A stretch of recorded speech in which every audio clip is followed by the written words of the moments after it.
we've been friendly, now you're getting it. That's all right. That's what we're here for. It's part of the job.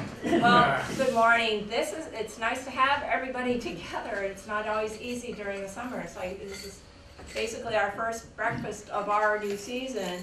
And very, grateful that you're all here and that our speaker, Representative MensBF was available to come and talk with us. And, he's a good friend and a good neighbor, and we really appreciate you taking the time to come and out of your vacation time. Oh yeah, no vacation, but thank you, Colleen. Yeah, we had, I just went, Crosby's Marketplace has again agreed to sponsor us for the men's breakfast, which is huge. And they've been very good neighbors to us in town, and really good community partners, and I thank them for all of that. It makes things just so much.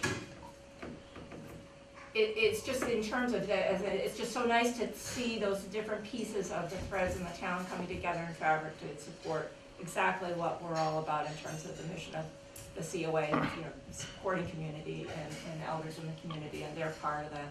So I want to say too, I had met with Superintendent Jacobs yesterday as we were talking some of the logistics moving forward. And we have a tour with the selectmen and the Council on Aging on Monday planned to see the new work in the building. But I can tell you, rough wiring is happening because I can recognize that. I first saw cables coming down, and then I said, yesterday I could see the new cable being worked between the framing, and I said, I know what that is. And all of the HVAC pieces have arrived, they've ordered, and so they, everything's lined up, ready to go, so that then as the rough wiring is done, that I believe will be their next step. Will be to do, move on with the HVAC. However, I know that they also are anxious to cut the door, which will be our new entranceway. So I think that will happen in the next week or so. I think that's being planned, and I can see again, where they've looked. We've looked into the wall at one point, and so that's going to be definitely on their plans shortly.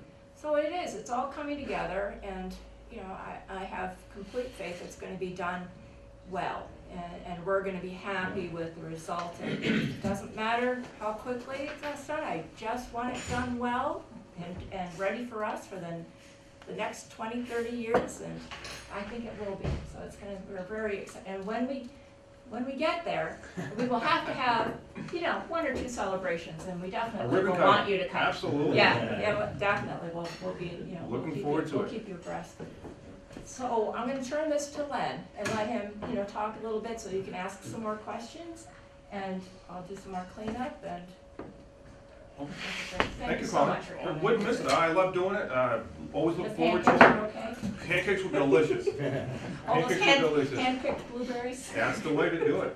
But yeah, my name's MensBF. I'm the state rep for the 2nd Essex District. And just in case you didn't know, my district includes Georgetown, Groveland, Boxford, Newbury, West Newbury, Merrimack, and I got a little bit of Haverhill too. And Colleen has been great. She has me come in to bring people up to date on what's going on in Beacon Hill. And there was a flurry of activity at the end. We have a rule that we have to wrap up the legislative session by the end of July. So the last day in July was Sunday, 31st, and we were in the State House till after midnight on Sunday because it went that late.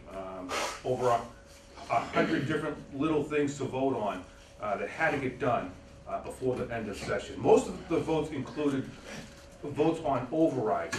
There was a budget deficit this year. And just so we're clear, we're still spending more than we did last year. It's just that spending, the revenues didn't go up as much as we anticipated. I think capital gains taxes were lower than what they thought they would be. And to make a long story short, we took in a little bit less money than we thought we would, so we had to cut out some things.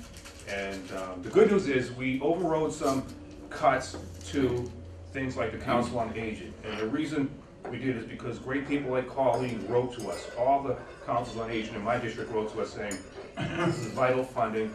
And just between you and I, what we spend on those councils on aging is minuscule. It's tiny, and they do a lot. They do great things with a tiny amount of money. So I voted to override that, and the good news is we were able to do that and sustain that funding.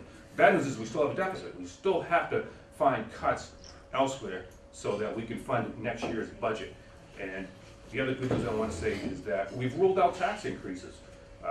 there's three big people you gotta look at when it comes to tax increases: the governor, the Speaker of the House, and the Senate President. Now, the Senate President is new, Mr. Stanley Rosenberg. He wanted to increase taxes. He was all in favor of an increase in the income tax and some other taxes as well.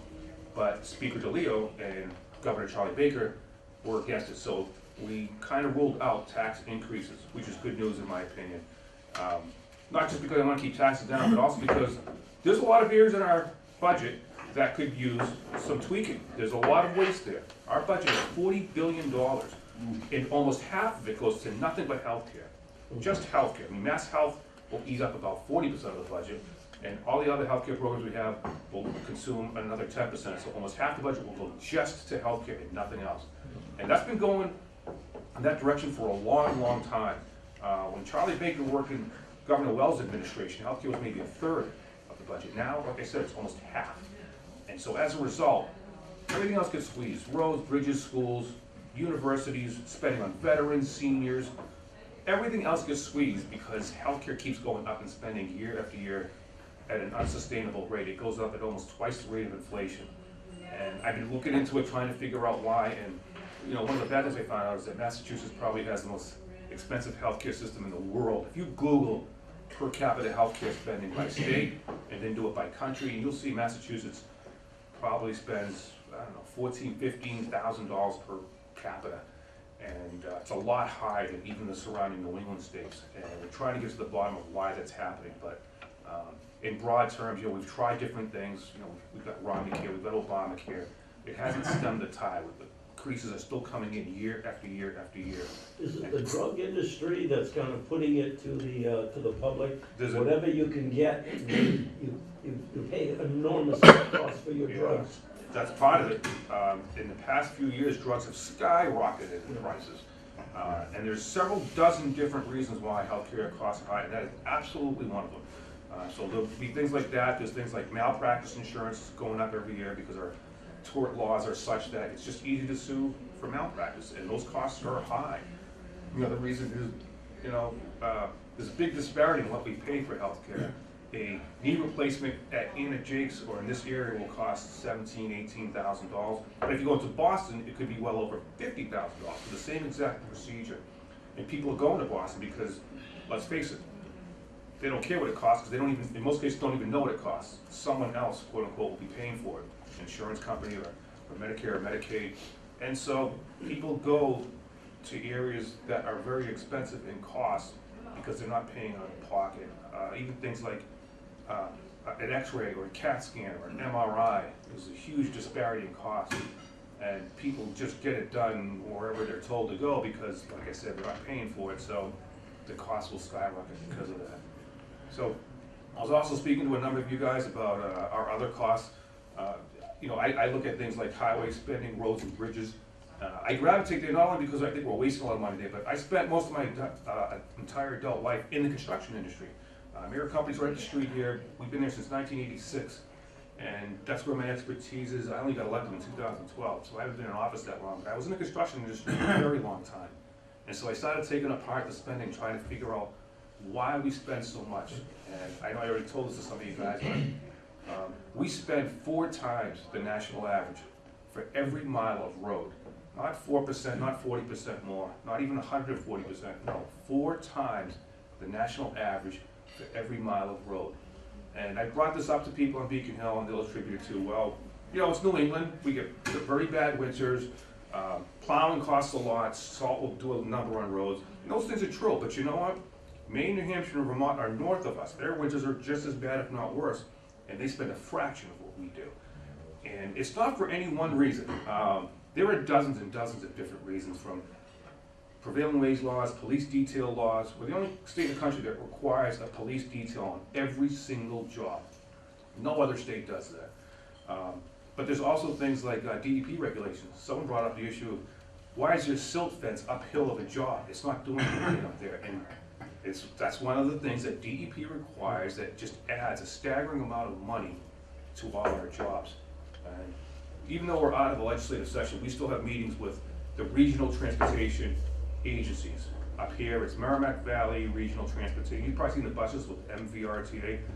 And so we meet with them at least 2-3 times a year.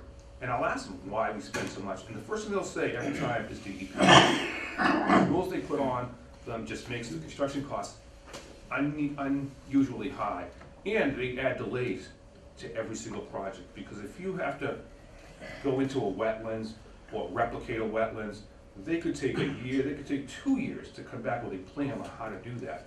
And as you know, time is money. So when you delay a project like that, it just adds to the cost. And they're very frustrated with it. The good news is the governor knows this and he's on top of it. The governor gets to choose the head of the DEP. He's going to be putting people in place that will address these concerns. And it's not a very glamorous thing. It's not exciting. You won't read about it in the paper probably. But these little things will add up to savings over time. You probably are reading about the moves Charlie Baker made at the MBTA. That agency has been a mess for a long time, not just the past few years. I don't want to just blame the previous governor, Deval Patrick, for it. He was just one of several governors that had a chance to do something about it, and we've gone decades without fixing that. And Charlie Baker is a great guy because he's the kind of guy, he rolls his sleeves up and gets his hands dirty and gets to the details of why it's so expensive there. Where is the waste and fraud there? And we're addressing it.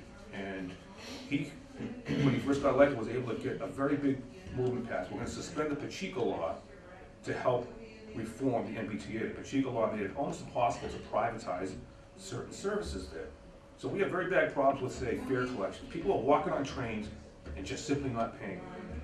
Wouldn't pay their fares. We also have problems in the fare collection part where we had to count the money. Money was going missing. Money wasn't being accounted for. And the other area was the warehouse, the parts warehouse for our buses and trains. We have mechanics all over the state fixing buses and trains. And the people running the warehouse were among the worst in the industry. We found out it took on average 82 hours to respond to a parts request. And even when they did respond, it was only correct 52% of the time. So half the time they got the wrong parts. So imagine you're a mechanic fixing brakes or something on a bus, you order the brakes for it, it takes 82 hours, it's 2 weeks to get the parts, and then half the time they're wrong. It's a nightmare. It is a complete mess, and we're trying to privatize that as well, because there are companies that handle things like warehousing that are very, very good at it. And even big companies like Ford and Caterpillar, they privatized those things. They hired other companies to handle their warehousing because it's an industry into itself. And the new technology makes it very efficient, very economical. So these little things are all happening in the background.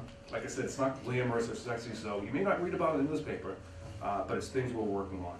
And so, yeah, these are the things I think we need to do, because all too often on Beacon Hill, when we discover that we need to fix more roads and bridges, the immediate answer is, well, then let's just raise taxes or create new taxes to help fund the repairs. But very little time, if any, is spent on how much we're already spending on it. So you may be seeing things in the news about people kicking around with an idea of something like a mileage tax.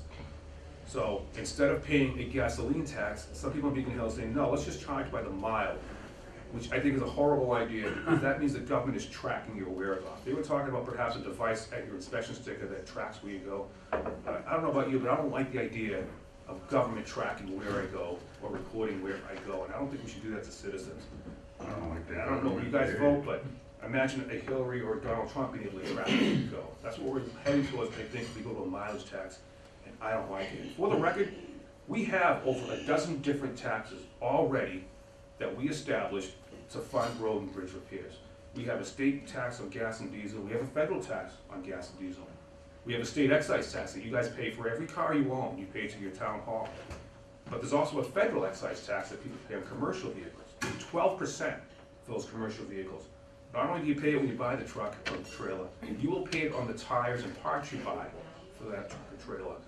And we have tolls, and we have an international fuel tax for trucks. We have reducible loads, non-reducible load permits. All these things cost money, and they're paid for by the commercial vehicles. And people in Beacon Hill may say, well, that's okay, businesses will pay that. The trucking companies will pay that tax instead of consumers. But think about it. Every single product and service you buy gets delivered on a truck. This table, these chairs, the clothes on your back, the shoes on your feet, the food we just ate, every single thing we consume gets delivered by a truck. So it's consumers that pay those taxes. And that money is supposed to go to road and bridge repair. Even when the feds collect it, they're supposed to send it to the state. The state is supposed to send it to the cities and towns, and that's how road repairs are supposed to get paid for. And as you know, government being government, sometimes those transfers don't happen. money gets diverted, money intended for transportation gets diverted to other uses. So I'm of the opinion that we should not be raising taxes on anything. We shouldn't even be dreaming of raising taxes until we address why we spend so much for road repairs. So that's where we're at right now. Like I said, there was a flurry of activity up until the end of session on Sunday night. And between now and next January, when we get sworn in, there's very little going on. There are still meetings. We will still be meeting with these regional transportation agencies. I'll be meeting with the library group next month. I'll be in Plum Island to address erosion controls. There's still little things like that going on in the background, but there's very little going on Beacon Hill overall, as we're going to be running for re-election for office this year. There's a primary in September, and there's of course a general election in November, the presidential election, and it's funny, that's what we seem to be hearing a lot of talk about. I attended the convention in Cleveland a couple of weeks ago, and there's a lot, that's what's on everyone's mind, and I had a good time. I had never been to a convention. I wanted to go because I had never been. I just wanted to see it for the historical part of it. And we met a lot of people. When you walk around a convention, all these media personalities are walking around, senators and representatives from across the country are there. You bump into Geraldo Rivera, Scott Pelley, all these other media personalities are there. We met into Alan Clunes. We also ran into Howie Carr, who was doing his radio show from Cleveland. And it was funny because we walked up to him, a state rep from Auburn, his name is Paul Frost. He and I were walking around, we ran into Howie. He called us over, and he said his friends Lenny Mayer and Paul Frost. And we thought he was going to ask us about the election or the convention or something going on, and the first thing he asked us about was this gun law that the Attorney General just passed. And we were just hearing about it. It was something new. He just dumped it on us. And he and his callers were outraged. And as we looked into it, you know what? They should be outraged. Because what the Attorney General did, she took a law that was written almost 20 years ago, and she reinterpreted it to ban certain weapons that have been perfectly legal over the past 18 or 20 years. And she does this right at the end of session when she knows we wouldn't be able to vote on it. She knows we have to close the session on Sunday the 31st, and so she springs this on people. She gave people, I think, 24 hours to comply. And so all these gun shops had to sell their inventory of these now banned weapons, or they'd be in violation of the law. And people were outraged. I got phone calls, emails, letters, everything. People bumping into me in the street and saying they're just outraged about it. And in this part of the state, we're a pretty rural, pretty conservative district by Massachusetts standards. And, you know, we value our Second Amendment rights here. When you get into the city, inside 128, you get into Boston, Cambridge, Somerville, different attitude altogether. They just think that, you know, the way to stop shootings is to ban these types of weapons. And we did a little research, and you know what? These types of weapons are almost never used in gun crimes. I think there were maybe 2 shootings in Massachusetts done by these kinds of weapons. The vast majority of these gun crimes are committed by simple handguns, which are still legal, are perfectly legal. So we got our heads together. Bruce Tarr wrote a letter demanding that the Attorney General rescind this order because it's a terrible order. It's a terrible way to interpret the law, and the way she implemented it was awful. And then we have another letter from Rep. Hernandez from Milford saying that we need better clarification. We need a better description of what exactly is banned. Because the description is very technical. A rifle is legal unless, for instance, the stock is adjustable. Now that it's adjustable, now all of a sudden it's banned. Or perhaps because of the pistol grip. Or perhaps because of the sights that are used on it. And we sent another letter asking for clarification on that. But for the record, I'm completely against what the Attorney General did. It's outrageous, and the way she did it, I think, is very underhanded. Didn't appreciate it. I heard from a lot of people on it. But that's where we are right now, and we'll be working on a lot of things between now and next January, and between now and the election as well. But I want to open it up to you guys if there were questions or concerns you guys may have had about anything we've already talked about or something I didn't talk about. Mr. Ratzenberger, the actor who played Cliff Clavin on Cheers, was at the convention. And out of all the speakers, I liked his speech the best. He gave the most informative and well-placed speech out of all of them. He spoke with just the Republicans from Massachusetts who were at the Aloft Hotel there. He spoke about blue-collar jobs and training for those kinds of jobs. He's an actor. He once went to England for an acting job and stayed because he was a carpenter, and they needed his expertise with building in the trades. And so he stayed out there, I guess, a number of years. And he came back, of course, became an actor famous for his role in Cheers. And he pointed out something. He said that we are at our lowest level ever with regards to the number of people who even know how to use hand tools or power tools. We just don't train people to do those kinds of things anymore. We kind of geared our high schools towards the college track, as if everyone in high school needs to learn how to go to college. And we're not spending enough time and attention to the trades. And it's bad for a lot of reasons, not the least of which is now companies in Massachusetts are unable to hire people. Someone brought up diesel mechanics, and yeah, we have 5 or 6 diesel mechanics at your company. And we couldn't find any of them. We had to make them. We had to find kids that were at least interested in automotive or truck repair, and then train them how to work on diesel engines, air brake systems, hydraulic systems, because it was almost impossible to find someone who knew how to do that already. And it's having a very severe effect, not on just the Massachusetts economy, but the nation's economy. And what I find stunning is that we have record numbers of people out of the workforce. We've never had so many working age adults out of the workforce. At the same time, companies can't hire people. Those two problems should not coexist, and government is a lot of the reason why. And I think the solution is what was said here, in that we need to put more of an emphasis perhaps on our trade schools, our vocational schools. And by the way, Whittier is one of the best around. The problem with Whittier is it's a victim of its own success. Everyone wants to go there, including people out of the district. That's how popular it is. But they do a great job. They do a fantastic job. I toured it, they took me around there, and they told me that, looking at results, they said something like 97 or 98% of their students are positively placed after, meaning they've either found a job or they're going on to further education. They do a fantastic job.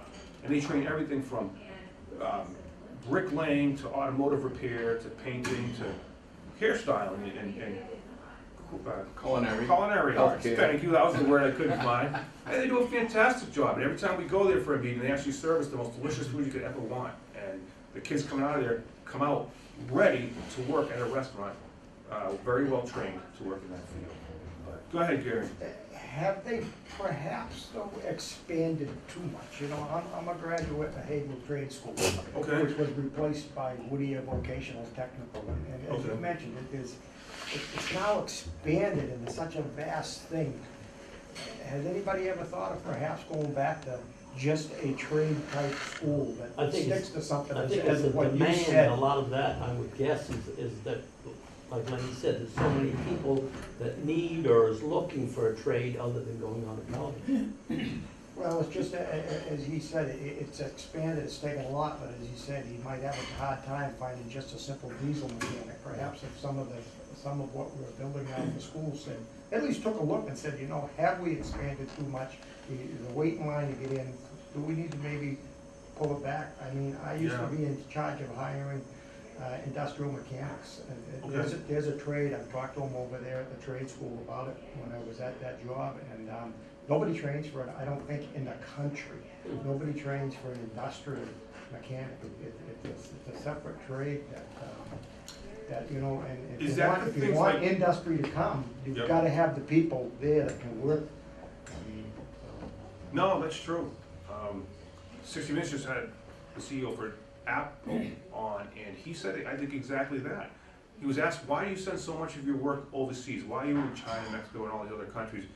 And it wasn't just because they pay their workers less there, but he said they train for it. He said exactly what you said. Kids come out of high school, they're ready to assemble their products, just ready to go to work for Apple.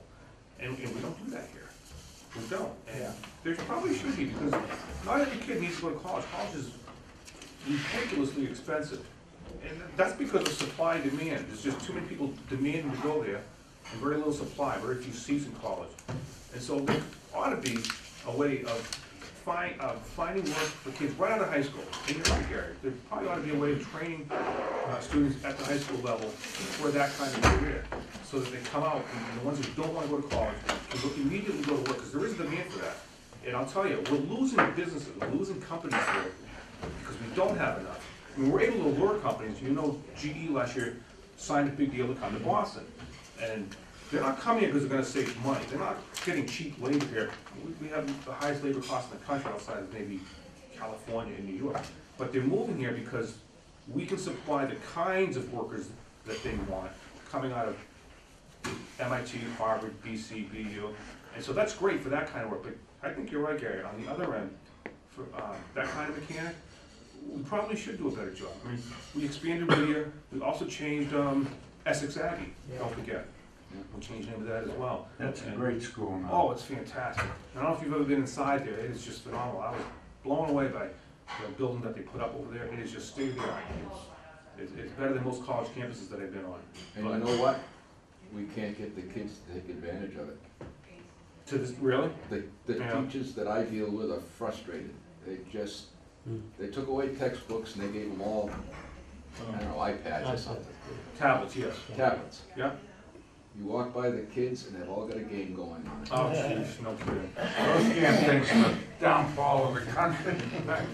I know, in Boston, you know, it's far worse. You'll see people just walking down the street with their face on their phone or a tablet. Bumping into everybody along the way. I think the city of Boston was talking about a law to prevent that, because it actually is that dangerous. You walk into the streets and they not only bump into other people, but there's a lot of people on bicycles in Boston. And if someone just walks in your path, it's a dangerous thing. I'm sorry, sir, go ahead. I hear this all the time about companies complaining they can't find qualified people to Yep. hire for the work they need to be done. And I worked for Xerox for 28 years. And Okay. it's not they don't make a product that you can ship overseas and sell it to somebody and that's it. They have to sell the equipment they make and then service it. Yes. And so the way they conduct their business is they train their employees on how to repair those machines themselves. They don't send it to school. They have their own school. Yeah. They have a campus in Leesburg, Virginia, and they send you there for 4 weeks, 6 weeks, whatever. Put you up at the hotel they have, feed you the meals, pay for your transportation, pay you a salary while you're there. Wow. When you come back, Really? you've learned how to repair a machine, and what you lack in knowledge, you've gained in experience over a year or two while you're working with them. So they're not wringing their hands, and they understand by, oh, we can't hire anybody because no one knows how to fix the machines. Well, that's true. You're training people. Yeah. And they're training in customer relations, inventory management, and, all kinds of things. I think you're gonna see more of that. Like I said, your company had to do that too, because nobody trained you how to be a foreman on whatever. We do underground utilities. We have to dig up streets in Boston and either install or repair utilities. We could always dig it around something else. And nobody prepares you for that. The only way to learn is on the job or with training. And yeah, it's everything from that to proper barricade and traffic control. There's just so many considerations, and so we spent a lot of time and money training our own people as well. I think we're gonna see more of that because, you know, our economy is different than it was 50 years ago, and industry has changed so that they're very specific now. What Xerox does is very specific.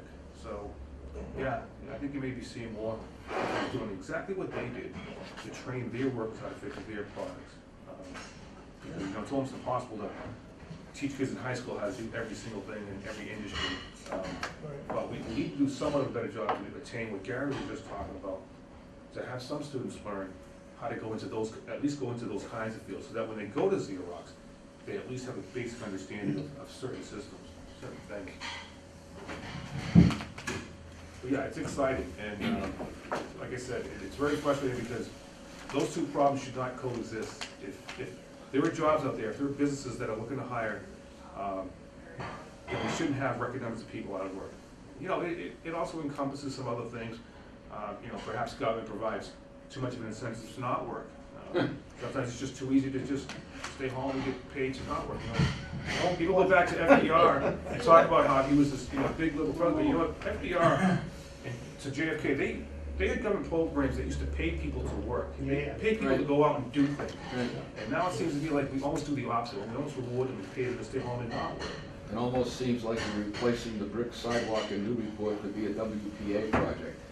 You know, I get so many complaints about it. It's not even in my district. Yeah. People complain about it. And I talked to the mayor. The problem is, it's just so expensive to do it through government, because then you have to go through the bidding process. Yeah. And now you've got that prevailing wage issue, now you've got police detail issues, and it just skyrockets the cost. I mean, I remember when I first got elected, the DPW guy in, I think, Merrimack, had a stone wall that was broken in our cemetery. And he got a quote for fixing it, I think it was like $7,000. And so he went to his managers, the town managers, and they said, oh no, you can't have this company do it, you have to put it out, you have to go through the official bid process. Now, all of a sudden, they have to do the land work, the work behind it, it has to go to public bid, prevailing wages, police details, all these things. And it quickly ballooned into almost $20,000. Well, they didn't have $20,000, they could have spent $7,000.